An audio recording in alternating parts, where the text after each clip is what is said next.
நம்ம வைக்கிற வந்துட்டு இப்போ ஒரு சின்ன ஒரு எக்ஸாம்பிள் சொல்கிறேன். நீங்கள் வந்து சாப்பாடு செஞ்சு அதை வந்து வீடியோவாக நீங்கள் போடலான்னு பார்க்குறீங்க.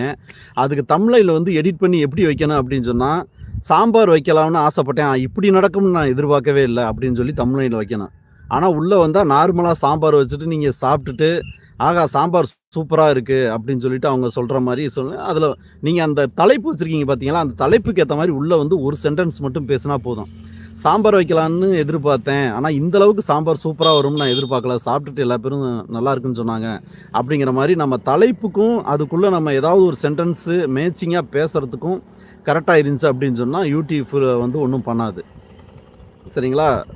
ஏன்னா நிறைய பேர் யோசிப்பீங்க, நம்ம ஹெட்லைன் வைக்கிறதுக்கும் வீடியோவுக்கும் என்ன இருக்குது அப்படின்னு சொல்லிட்டு யூடியூப் வந்து அதையுமே அனலைஸ் பண்ணி தான் பார்க்கும். அப்படியெல்லாம் வந்து ரூல்ஸ் அண்ட் ரெகுலேஷன்லாம் இருக்குது. நம்ம ஏதாவது ஒரு கவர்ச்சிகரமாக சென்டென்ஸ் வச்சுட்டு வீடியோக்குள்ளே வந்து ஏமாற்றிட்டு போக முடியாது அவங்கள. அதனால் நீங்கள் வந்து ஒரு ஹெட்லைன் வைக்கிறீங்க அப்படின்னா அந்த சென்டென்ஸ் சம்மந்தமாக உள்ளே போய் லைட்டாக கொஞ்சம் பேசி வச்சிடுறது பெட்ரு.